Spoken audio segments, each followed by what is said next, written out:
দিনী উম্মতের ফয়সালা সুবহানাল্লাহ ওয়ালহামদুলিল্লাহ লা ইলাহা ইল্লাল্লাহ মুহাম্মাদুর রাসূলুল্লাহ সাল্লাল্লাহু আলাইহি ওয়াসাল্লাম। আপনারা কি আসলে কি অসুস্থ? অসুস্থ? আপনারা তো সুস্থ মানুষের মতো জিকির করেন না, ভাত খায় না, এটাই সত্য কথা। আমার দিকে তাকান, আমি আপনাদেরকে বলবো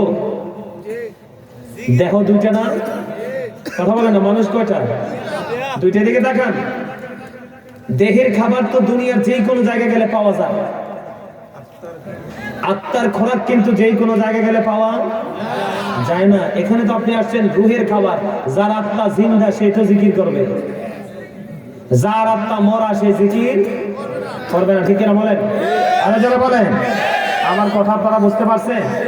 যার আত্মা জিন্দা সে জিকির করবে, যার আত্মা মরা সে জিকির করবে না, ঠিক না?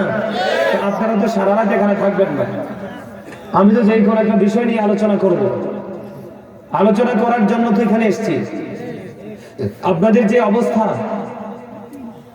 সম্মানিত উপস্থিতি, আমি একদম শুরুটা শেষটা দিয়ে শুরু করতে চাই। আত্মাটা আপনার আমার কাছ থেকে কোথায় চলে গেল?